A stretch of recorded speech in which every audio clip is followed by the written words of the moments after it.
You gave him everything, not just time or attention, but your softness, your truth, your belief in who he could be. You opened yourself in ways that took years to build. You let him see parts of you that were sacred. You waited. You forgave. You stayed when it was hard. And still, he left. This kind of ending doesn't just hurt. It rearranges something inside you. Because it's not about rejection. It's about the way you were willing to give your soul to someone who said they wanted it and then walked away. Carl Jung once wrote that the meeting of two souls is a collision of forces. Some stay, others shatter and transform. But what happens when one soul gives everything and the other simply disappears? You're left asking questions in silence. Was it too much? Did I love wrong? Why would someone accept everything I had to offer, only to leave me emptier than before? The truth is this: some people are not ready to receive what you gave. Not because you gave too much, but because they came with too little. And instead of saying, "I don't have the depth to hold this," they take what they can and run. He let you give everything because in the moment it felt good to be held, to be loved, to be reflected. You reminded him of a part of himself he hadn't touched. You brought safety and fire. He felt seen. He felt important. And he needed that. Not because he was ready to meet you there, but because he didn't know who he was without it. Some people attach themselves to your light just long enough to feel alive again. Then, when that light begins to ask for truth, accountability, or reciprocity, they vanish. It's not because you were wrong for giving. It's because he wasn't rooted enough to receive. He didn't leave because you were too much. He left because he couldn't meet you in the depth you were offering. Carl Jung taught that our relationships are mirrors, and when someone cannot stand the reflection they see in your presence, they pull away. Not because you broke them, but because your love highlighted the parts of them that remained unfinished. You didn't make him leave. He left because staying would have required him to grow.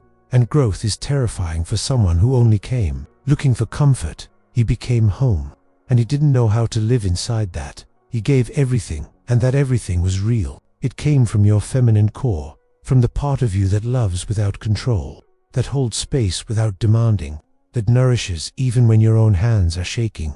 And that kind of love is rare, sacred, but not everyone has the emotional maturity to recognize it while it's present. He may look back one day and realize what he walked away from, or maybe he won't. But what matters more is what you choose to believe about yourself in the aftermath, because the pain of being left after giving everything is often tied to a dangerous narrative, that your love wasn't enough, that maybe, if you'd just done less, asked for less, withheld a little more, he would have stayed. But let me say this clearly: you were not left because you gave too much. You were left because he never came with the intention of giving anything at all. He was looking to be filled, not to pour back into someone. He was seeking shelter, not partnership. He wanted your softness, but not the responsibility of your soul. And you wanted something true. What it really means when he let you give everything and still left is that your presence was not the problem. It was the invitation to become real, to rise,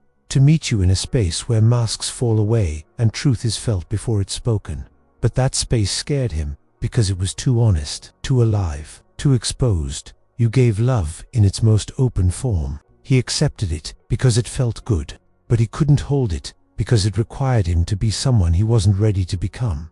That's not your failure. That's the cost of loving with depth in a world that rewards emotional safety and superficial connection. You don't need to shrink your love. You need to protect it. There's a difference. The woman who gives everything and is left often begins to fear herself, her capacity, her tenderness, her instinct to love fully. She starts building walls where her soul used to bloom. But those walls aren't who you are. You are not meant to be hard. You are meant to be discerning. You are not meant to give less.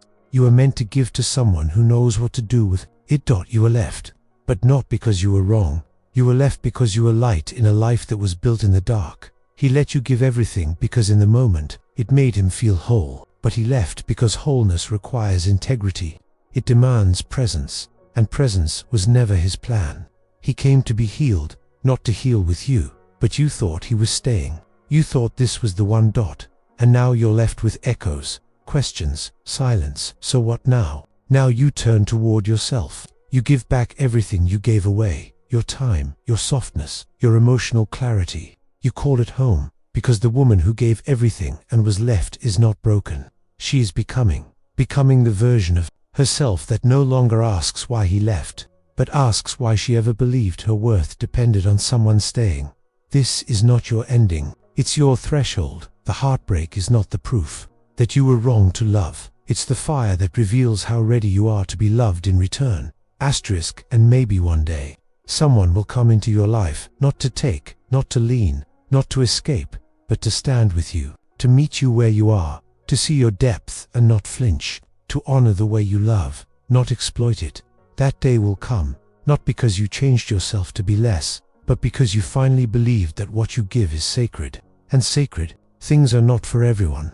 They are for those who recognize them, protect them, and choose to stay, not out of need, but out of truth, out of soul. If this message touched something real inside you, it's not random.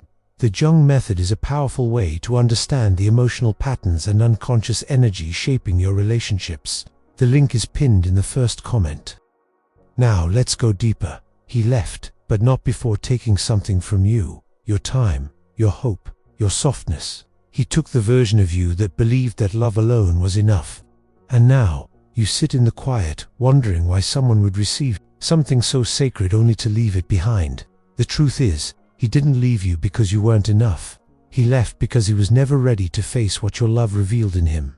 Some people enter our lives, not to build with us, but to survive us. They come not to rise beside us, but to find comfort in what we give. He saw the light in you, and for a moment, that light made him feel whole. But wholeness isn't something you receive, it's something you cultivate. And he wasn't ready for that work. Carl Jung said that until we make the unconscious conscious, it will direct our lives, and we will call it fate. He didn't know why he pulled away. Maybe even now he doesn't know, but you do. Because deep down, you sensed the imbalance. You gave from your essence. He took from his hunger. You offered truth. He offered presence without foundation. What it really means when someone lets you give everything and then walks away is this: they were never intending to stay. They were only hoping to feel something. And you, being who you are, made them feel it. But that feeling comes with a mirror. And the mirror scared him. He wasn't ready to be seen. Not at the level you see. Not through the lens of soul. Not through the eyes of truth. He wanted affection without exposure. Love without transformation. Safety without responsibility. And that combination always ends in silence. But now the silence is yours to sit with. And that silence is not punishment. It's space. Space to finally hear yourself. To ask the real question: why did I give so much to someone who gave so little?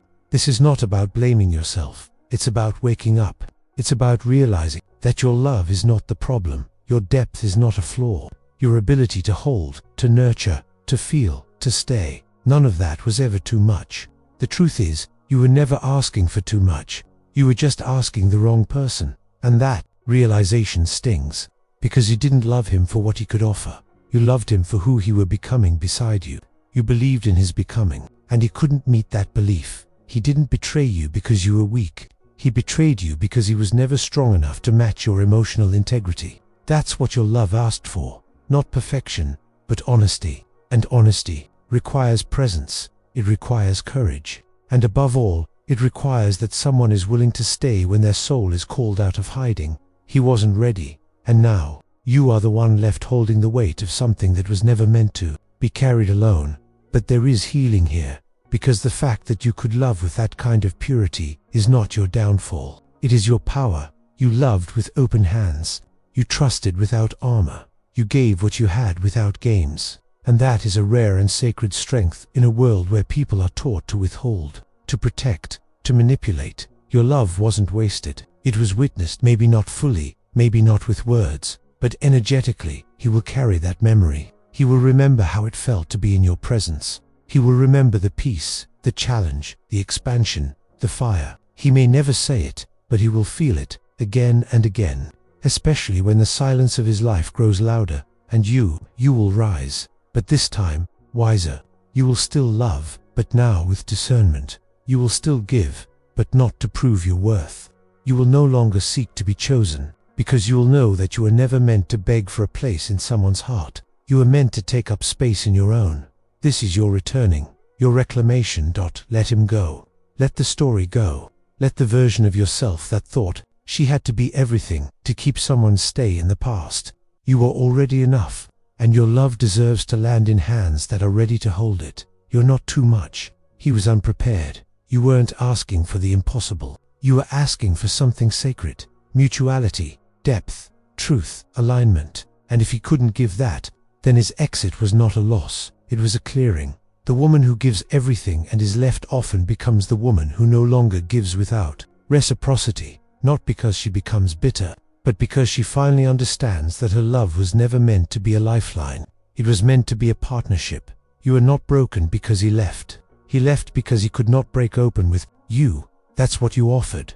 Not comfort, but evolution. And that offering is only meant for those who are ready to meet you there. You gave everything, and he still left. Let that be the ending dot, not of your worth, but of your waiting, not of your softness, but of your overgiving, not of your love, but of the version of you that thought love alone could fix someone, who never intended to be whole. You are not here to heal people who choose their pain over your presence. You are not here to convince someone to rise into the love you're offering. You are here to embody it, and to share it with those who see it, feel it, and honor it. One day, someone will meet you where you are. They won't run. They won't flinch. They won't let you carry the whole thing by yourself. They will bring their own truth, their own hands, their own soul.